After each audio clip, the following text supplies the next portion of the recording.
જય શ્રી કૃષ્ણ. નમસ્કાર, પ્રણામ, સ્વાગત છે તમારું એક નવા વિડીયોમાં. મિત્રો, અમારી આજની કહાની છે એક પિતાએ શીખવ્યો તેમની પુત્રવધૂને જોરદાર સબક. તો મિત્રો, આજની કહાની ખૂબ જ સમજવા લાયક અને વિચારવા લાયક કહાની બનવાની છે.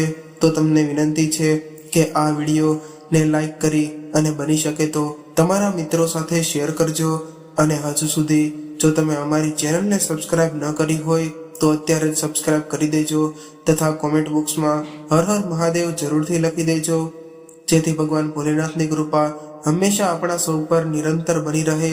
તો ચાલો મિત્રો શરૂ કરીએ આજની કહાની. રાઘવજી ઉતાવળા પગે ઘરની અંદર આવી રહ્યા હતા. તેમના હૃદયમાં ક્રોધની જ્વાળા સળગી રહી હતી. તેણે ઘરમાં આવતાની સાથે જ ફોન કરીને પોલીસને બોલાવી લીધી હતી.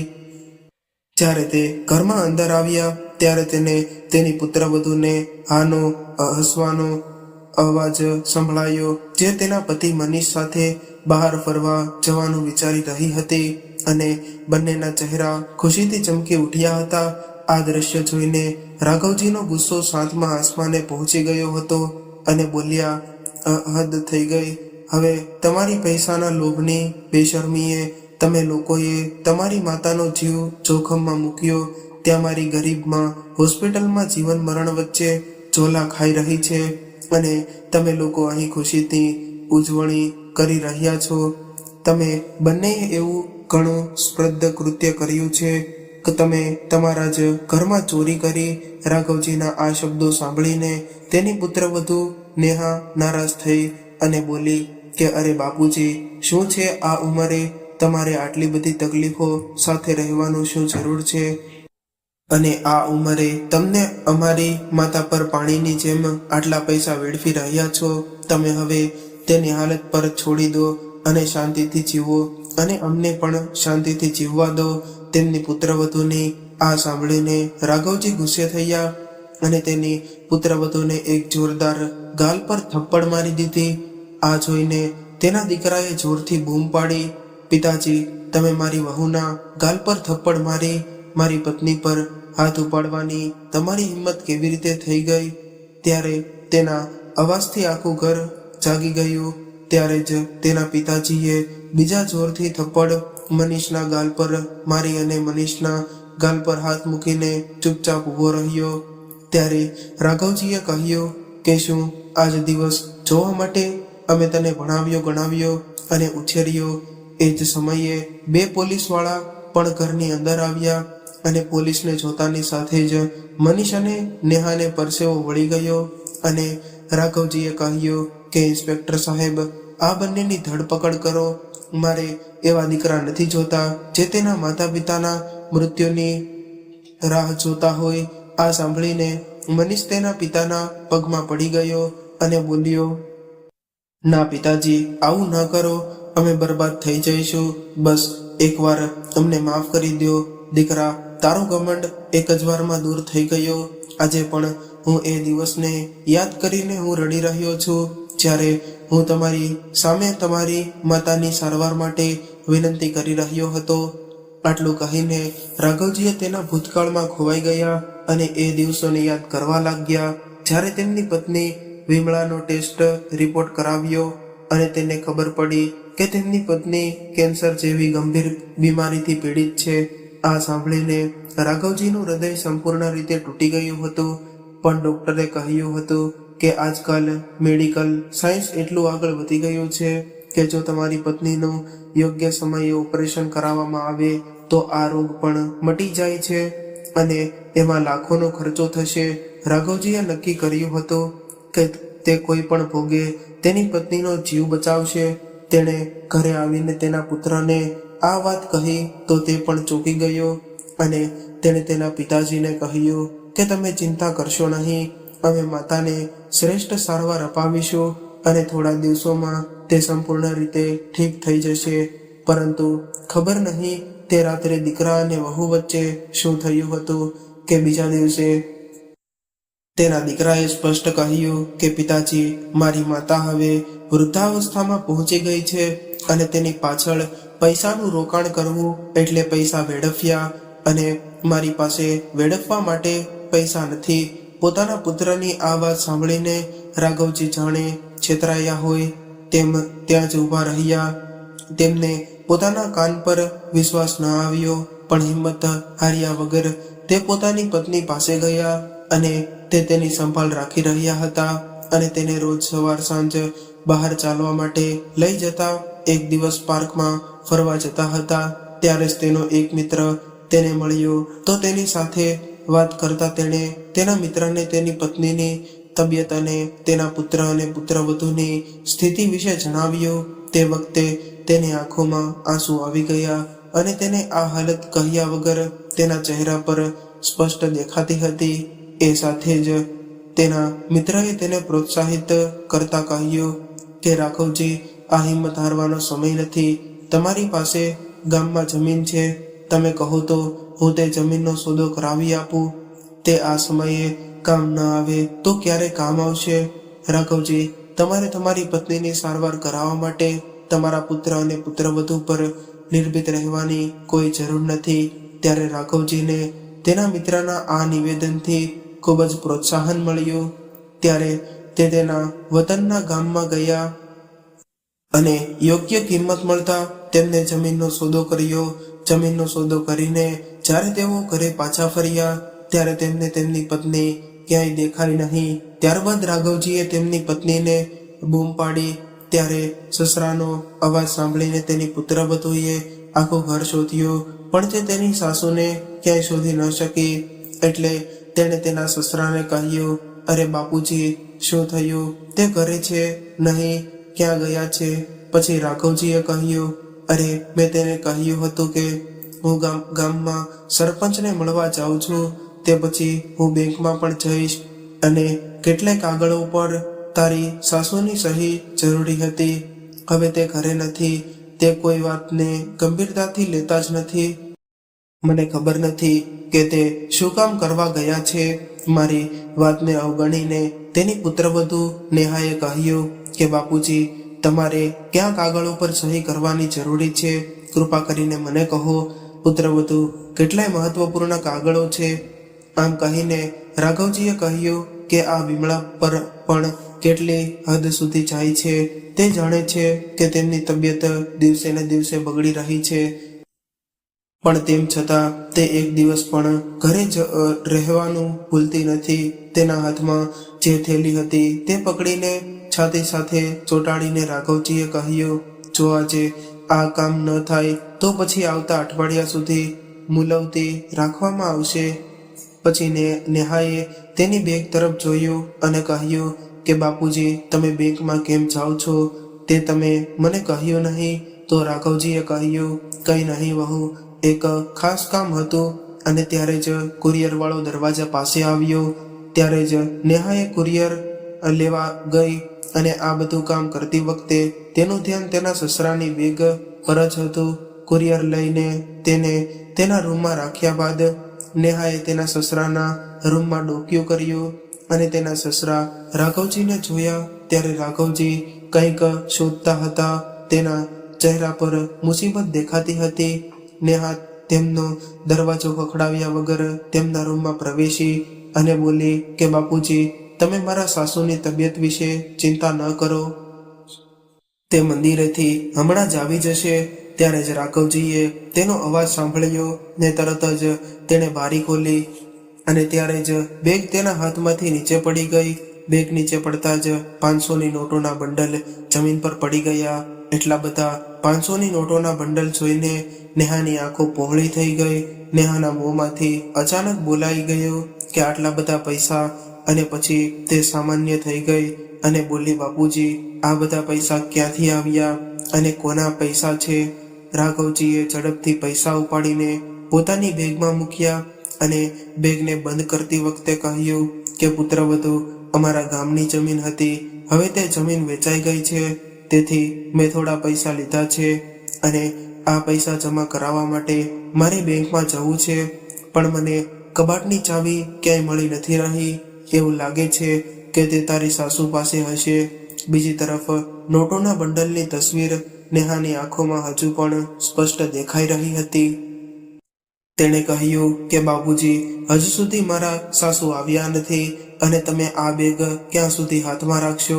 હા વહુ, હું પણ એ જ વિચારી રહ્યો છું કે આ પૈસા હું બેંકમાં જમા કરાવી દઉં, કારણ કે વિમળાને આવતા અઠવાડિયે હોસ્પિટલમાં એડમિટ કરાવવાના છીએ.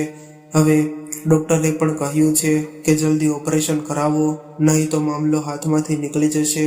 પછી નેહાએ કહ્યું કે બાપુજીએ બધું તો ઠીક છે, પણ ત્યાં સુધી આ પૈસા ક્યાં રાખશો? વહુ, જ્યાં સુધી વિમળા ન આવે ત્યાં સુધી હું આ રૂમમાં જ બેઠો છું, અને તે ના આવે ત્યાં સુધી હું કશું કરી શકું તેમ પણ નથી. ત્યારે તેની પુત્રવધુ નેહા કહેવા લાગી કે અરે બાપુજી, તમે મારા પર એટલો ભરોસો નથી કરતા. મને આ પૈસા આપો, હું મારા કબાટમાં મૂકી દઉં છું, અને જો તમને મારા પર વિશ્વાસ ન હોય તો કબાટની ચાવી પણ હું તમને આપી દઈશ. ત્યારે રાઘવજીએ કહ્યું કે અરે ના વહુ, તમે શું વાત કરી? તમે મારા પુત્રના વહુ છો. અમને તમારા પર વિશ્વાસ નહીં હોય તો અમે કોનો વિશ્વાસ કરીશું? ઠીક છે, વિમળા ના આવે ત્યાં સુધી તેને તમારા કબાટમાં મૂકી દો. આ સાંભળીને હિનાના ચહેરા પર ખુશી આવી ગઈ, જાણે કે આટલા લાંબા સમયથી તે આ ક્ષણની રાહ જોઈ રહી હતી. હિના તેની તે બેગ લઈને તેના રૂમમાં ગઈ. તે ઓરડામાં પ્રવેશી. તેણે તેની જિંદગીમાં પહેલીવાર આટલા પૈસા જોયા હતા. આથી તેની આંખો પહોળી થઈ ગઈ. તેણે તે બેગ ખોલીને જોયું કે બેગમાં 10 લાખ રૂપિયા હતા. તેથી તેણીએ હોશિયારીથી તેણે તેમાંથી 2 લાખ રૂપિયા કાઢી લીધા અને તેને બાજુમાં રાખ્યા, અને બાકીના પૈસા પાછા બેગમાં મૂકી દીધા અને કબાટમાં રાખ્યા. થોડી વાર પછી વિમળાજી ઘરે આવ્યા. ત્યારે હિનાએ કહ્યું કે માજી, શું મંદિર જવા માટે આટલો બધો સમય લાગે?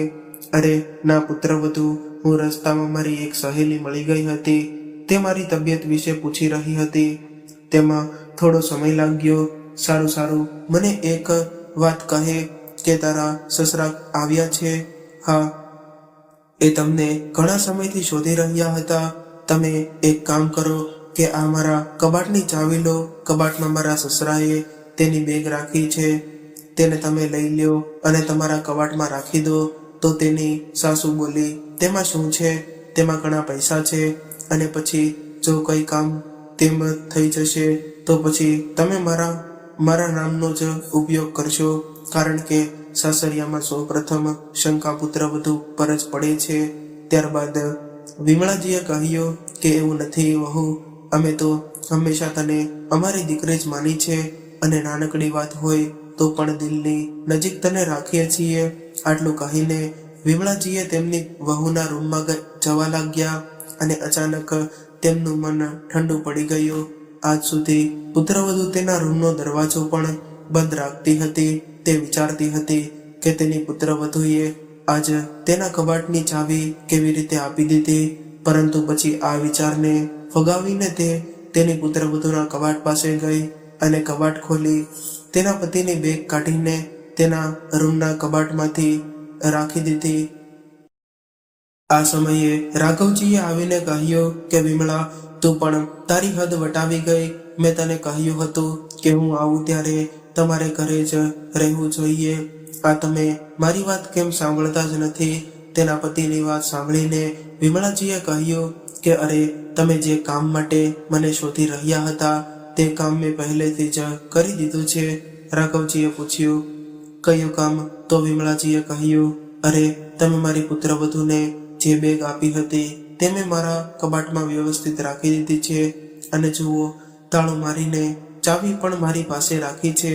એ તો ઠીક છે, પણ તે બેગ બરાબર તપાસી છે. તમે મને મૂર્ખ માનો છો, પણ તમારી વિમળા એટલી મૂર્ખ નથી. ના વિમળા, હું બહુ ભોળી છું છે કે તું કોઈના પર તરત જ વિશ્વાસ કરી લે છે. પણ આ દુનિયા ખૂબ ખરાબ છે. અત્યારે જો પોતાના ઘરમાં જ જો તક મળે તો પોતાનો દીકરો પણ ચોરી કરતા આવશે નહીં. આગળ શું થશે તેના વિશે વિચારશે પણ નહીં. અરે, મને તો તમારી જ ચિંતા થાય છે. કાલે મને કંઈ થશે તો એક ક્ષણે માટે પણ તમારી સંભાળ કોણ રાખશે? આવી વાત તમારા ચહેરા પર ન લાવો. વિમળાજીના મોં પર હાથ મૂકીને રાઘવજી બોલ્યા, હું બધા સંબંધોને જાણું છું.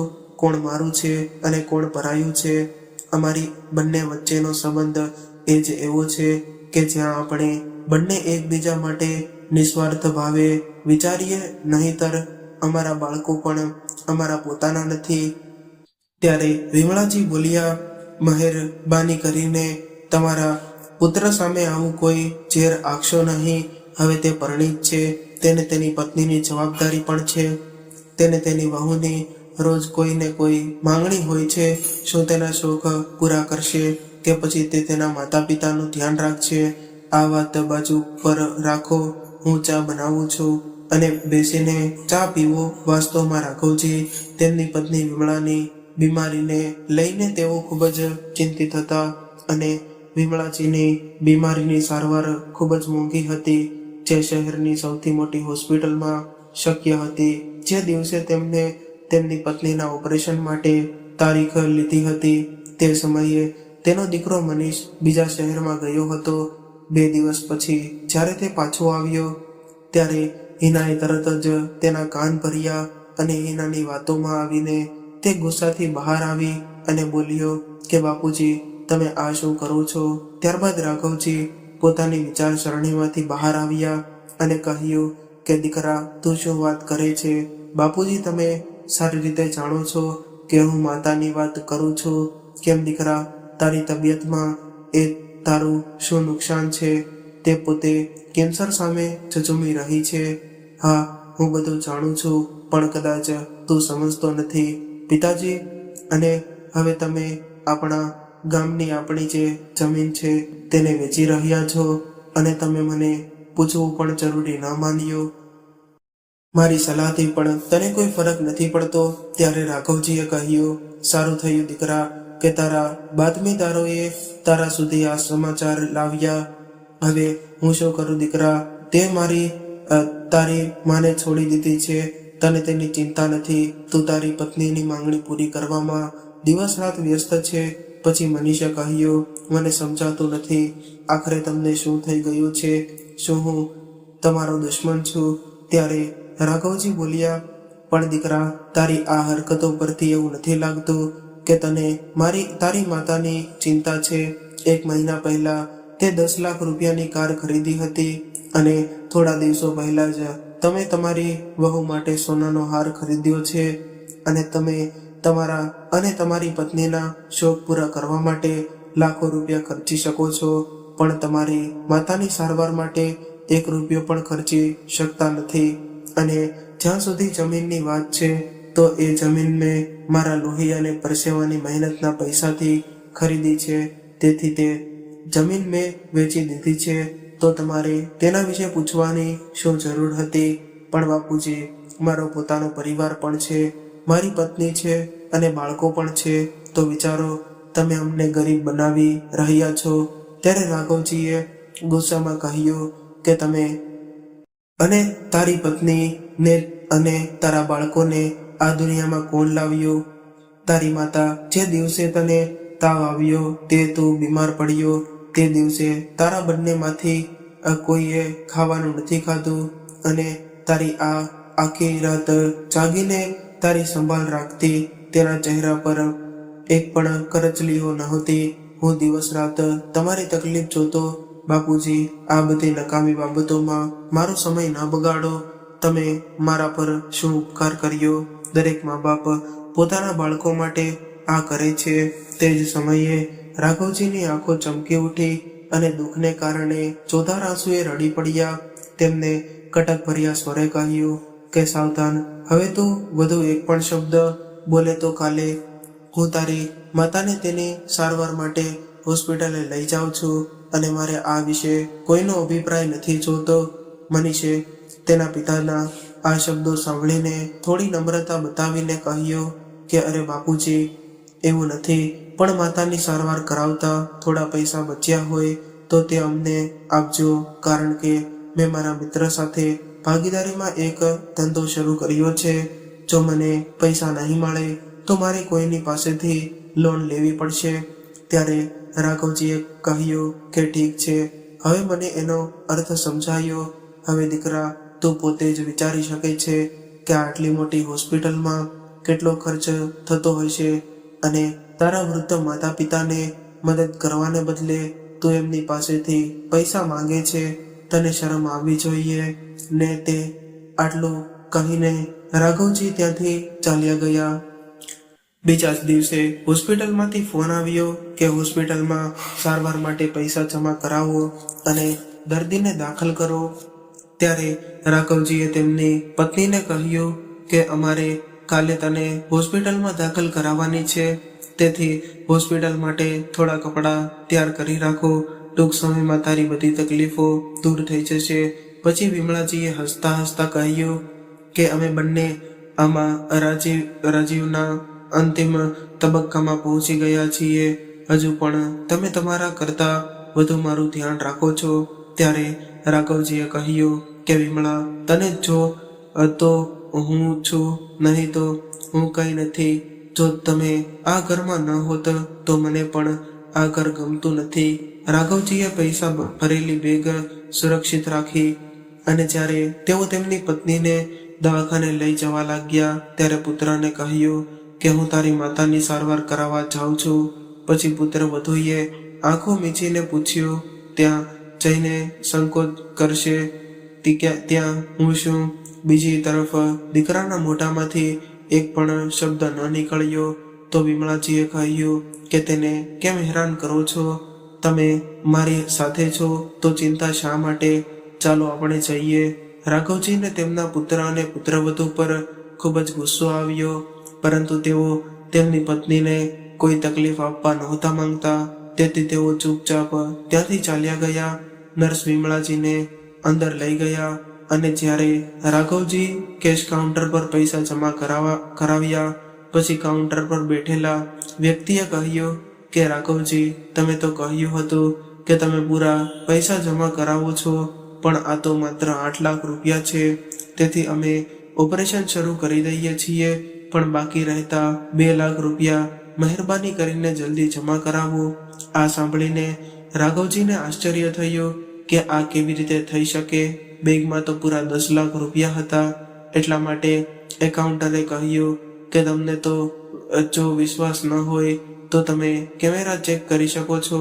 તો ત્યારે રાઘવજીને યાદ કરવા લાગ્યા કે એક ક્ષણ માટે જ્યારે તેણે તેની વહુને પૈસા આપ્યા હતા અને પછી કહ્યું કે ના ના, બીજા અમને કેમ છેતરશે. પછી અમારા જ લોકોએ આ કોન્ટ્રાક્ટ લીધા કર. તેના પુત્ર મનીષ ચિંતામાં બેઠા હતા અને પછી હિનાએ કહ્યું કે તમે કેમ ચિંતા કરો છો, અને હવે તો આપણા જીવનની સૌથી મોટી સમસ્યાનો અંત આવવાનો છે. એકવાર તમારી માતાની સારવાર થઈ જશે પછી અમે પણ પ્રવાસે જઈ શકશું. પછી મનીષે કહ્યું કે પૈસાની અછત છે અને પ્રવાસે જવા માટે અમને ઓછામાં ઓછા 50,000 રૂપિયાની જરૂર પડશે. જો અમારી પાસે પૈસા હશે તો જ જઈશું. ત્યારે હિનાએ કહ્યું કે અરે, તું મારું આટલું ધ્યાન રાખે છે અને હું તારી આ નાનકડી મિજબાની પણ સંભાળી શકતી નથી. હવે થોડી વાર રાહ જુઓ. આટલું કહીને હિના અંદર ગઈ અને તેના કબાટમાંથી પૈસા કાઢ્યા અને બહાર લઈને આવી. પછી મનીષે કહ્યું કે તારી પાસે આટલા પૈસા ક્યાંથી આવ્યા? ત્યારે હિનાએ કહ્યું, અરે તું કેરી ખાને ગોઠલા શું કામ ગણે છે? મને આ તારી આદત ગમતી નથી. પછી મનીષે કહ્યું કે સાચું છે, બધાની ચિંતા કરીને મારું મગજ પાગલ થઈ ગયું છે. હવે મને કોઈની પરવા નથી. હવે આપણે ચોક્કસ ફરવા જઈશું. આટલું કહીને બંને ખૂબ જ હસી પડ્યા.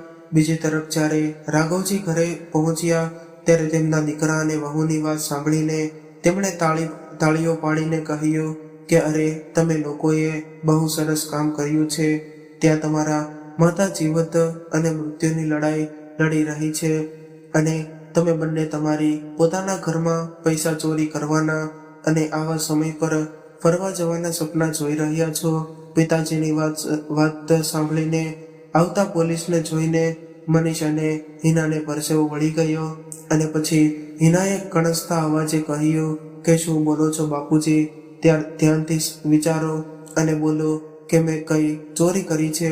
ત્યારે રાઘવજીએ કહ્યું કે વહુ, બોલશો નહીં. વહુ, તમે પણ સમજાતું નથી. જે દિવસે તે મને મારા પૈસાની સંભાળ રાખવાનું કહ્યું હતું તે જ દિવસે તમે મારા પર શંકા થઈ. પછી મને લાગ્યું કે તારી સાસુ પણ તારી માં જેવી છે. તેને કોઈ મુસીબતનો સામનો નહીં થવા દઈએ. તેની સાથે કંઈ ખોટું છે. તમે આવું કેમ કરશો? મનીષે કહ્યું કે બાપુજી, તમારી વહુ પર આરોપ લગાવી વખતે તમને શરમ નથી આવતી? તમારી પાસે શું પુરાવો છે કે હિનાએ એ રૂપિયા ચોર્યા છે? ત્યારે રાઘવજીએ તરત જ કહ્યું કે મારી બેગમાંથી 500ની નોટના 4 બંડલ ગાયબ છે. અને જ્યારે મનીષે મીનાના હાથ તરફ જોયું તો તેની પાસે પણ 500ની નોટના 4 બંડલ હતા. ત્યારે નેહાએ કહ્યું કે અરે બાપુજી, શું છે આ ઉંમરે તમારે આટલી બધી તકલીફો સાથે રહેવાની શું જરૂર છે? અને આ ઉંમરે તમે અમારી માતા પર પાણીની જેમ આટલા પૈસા વેડફી રહ્યા છો. તમે હવે તેની હાલત પર છોડી દો અને શાંતિથી જીવો અને અમને પણ શાંતિથી જીવવા દો. તેમની પુત્રવધૂની આ વાત સાંભળીને રાઘવજી ગુસ્સે થયા અને તેની પુત્રવધૂને એક જોરદાર ગાલ પર થપ્પડ મારી દીધી. અને આ જોઈને તેના દીકરાએ જોરથી બૂમ પાડી, પિતાજી, તમે મારી વહુના ગાલ પર થપ્પડ મારી. મારી પત્ની પર હાથ ઉપાડવાની તમારી હિંમત કેવી રીતે થઈ? ત્યારે તેના અવાજથી આખું ઘર જાગી ગયું. ત્યારે જ તેના પિતાજીએ બીજી જોરથી થપ્પડ મનીષના ગાલ પર મારી દીધી અને મનીષના ગાલ પર હાથ મૂકીને ચૂપચાપ ઊભો રહ્યો. ત્યારે રાઘવજીએ કહ્યું કે શું આજ દિવસ જોવા માટે અમે તમને ભણાવ્યો ગણાવ્યો અને ઉછેર્યો? એ જ સમયે 2 પોલીસવાળા પણ ઘરની અંદર આવ્યા અને પોલીસને જોતાની સાથે જ મનીષ અને નેહાને પરસેવો વળી ગયો અને રાઘવજીએ કહ્યું કે ઇન્સ્પેક્ટર સાહેબ, આ બંનેની ધરપકડ કરો. મારે એના એવા દીકરા નથી જોતા જે તેના માતા પિતાના મૃત્યુની રાહ જોતા હોય.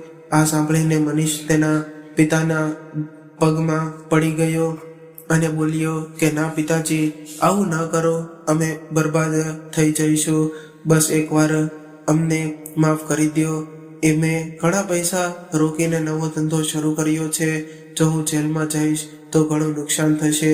રાઘવજી કંઈ બોલે તે પહેલા જ હિનાએ કહ્યું કે અરે શું થયું? આપણે એક દિવસ પણ જેલમાં નહીં જઈએ. મારા પપ્પા પાસે ઘણા પૈસા છે. તે મને એક ક્ષણ પણ જેલમાં નહીં રહેવા દે અને પછી અમે મારા પપ્પા સાથે રહીશું. ક્યારેક મનીષ ગુસ્સે થઈને કહ્યું કે તારી આ ક્રિયાઓને કારણે જ મારે આ દિવસો જોવા પડ્યા છે અને હું પણ તમારા કાર્યોને જવાબદાર છું. આજે હું મારા પોતાના ઘરે બેઠો છું. રાઘવજી એ તેમના પુત્રને કહ્યું કે તેઓ તેમની ભૂલ કબૂલ કરે અને આમ કરીને તેને પોલીસને પાછા જવા કહ્યું અને પછી બંનેને કહ્યું કે તમે તમારો વિવાદ ઉકેલતા રહો અને મારે મારી પત્નીનો જીવ બચાવવો છે. આ પૈસા મને સોંપી દે. પછી તેની પુત્રવધુ હિનાએ એક હાથ તેના ગાલ પર અને બીજા હાથે નોટના બંડલ ઉપાડીને સસરાને પરત કર્યા. ત્યારે જતા રાઘવજીએ કહ્યું કે આ મકાન પણ મારું છે, મારા પરસેવાની કમાણીથી ખરીદેલું છે અને જો તમારે અહીંયા રહેવું હોય તો મને ઉપરના માળે તમારા રહેવાની વ્યવસ્થા કરી શકો છો. કારણ કે હવે હું મારી પત્ની સાથે શાંતિથી રહેવા માંગુ છું અને આ બાબતે કોઈ વાદ વિવાદ થશે નહીં. હવે હું એવું ઈચ્છું છું કે મારી પત્નીને બીજી કોઈ મુશ્કેલીઓનો સામનો ન કરવો પડે. અમે અમારા જીવને જોખમમાં મૂકીને પણ અમારા પુત્રનો ઉછેર કર્યો, પણ તેણે તેની માતા માટે કંઈ કર્યું નહીં. તેથી હવે મારે કડક પગલાં લેવા પડશે. આટલું કહીને રાઘવજી ત્યાંથી ચાલ્યા ગયા અને હિનાએ કહ્યું કે આ ખોટું છે. તારા પપ્પા આવું કેવી રીતે કરી શકે? પછી મનીષે કહ્યું કે ચૂપ રહે. તું કહે છે કે આ ઘર તેમનું છે અને તેઓ કહે છે કે તેમ કરવું પડશે. નહીં તો તારો સામાન ઉપાડ અને અહીંયાથી ચાલતી થા. હું અહીં જ રહીશ. 1 અઠવાડિયા પછી વિમળાજી સ્વસ્થ થઈને ઘરે પાછા ફર્યા. આજે તેમનું ઘર ખાલીખમ લાગતું હતું.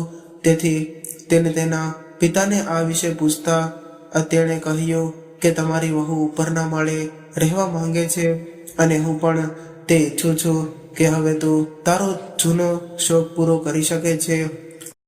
તને નાના બાળકોને ટ્યુશન આપવાનું બહુ ગમતું હતું ને હવે તું આ ઘરમાં ટૂંક સમયમાં કોચિંગ સેન્ટર શરૂ કરી રહ્યો છું. વૃદ્ધાવસ્થામાં આપણે જેટલા વ્યસ્ત રહીશું એટલી જ ચિંતા આપણાથી દૂર રહેશે. વિમળાજી તે સાંભળીને ખૂબ જ ખુશ થઈ ગયા. હવે પતિ પત્ની બંને પોતપોતાની કમાણીથી પોતાનો ખર્ચો ચલાવી રહ્યા હતા. જો દીકરો પૈસાથી મદદ કરવા માંગતો હોય તો પણ રાઘવજીએ જવાબ આપી દેતા કે દૂધથી બળેલો માણસ છાશ પણ ફૂંક મારીને પીવે છે. પહેલા પણ હું મસ્તક ઊંચું કરીને જીવતો હતો અને આજે પણ હું મસ્તક ઊંચું રાખીને જીવીશ. તું તારી અને તારી પત્નીની જરૂરિયાત પૂરી કર. બસ તમારી માતાને ક્યારેય દુખી કરશો નહીં તો હું તેને ક્યારેય સહન નહીં કરું. એ દિવસથી એ ઘટનાની જાણ કોઈએ વિમળાજીને ના કરી અને વિમળાજી વારે વારે તેના પતિ તરફ પ્રશ્નાર્થ નજરે જોતી અને કહેતી કે પુત્ર અને વહુ સારા માર્ગ પર કેવી રીતે આવ્યા, તમે શું કર્યું? ત્યારે રાઘવજી હસતા હસતા કહે છે કે એક દીકરો જન્મ્યો છે અને તમે જ જુઓ છો. તો મિત્રો, તમને આ કહાની કેવી લાગી કોમેન્ટ કરીને જણાવજો. અને જો તમને આ કહાની પસંદ આવી હોય તો વિડીયોને લાઈક કરી તેમજ તમારા અન્ય મિત્રો સાથે શેર કરજો. અને જો તમે આવી જ કહાની સાંભળવા માંગતા હોય તો આ ચેનલને સબસ્ક્રાઇબ કરવાનું ભૂલશો નહીં. હવે ફરી મળીશું એક નવી કહાની સાથે. ત્યાં સુધી તમામ મિત્રોને જય શ્રી કૃષ્ણ, રાધે રાધે, હર હર મહાદેવ. આ કહાનીને પૂરેપૂરી સાંભળવા માટે તમારો ખૂબ ખૂબ આભાર.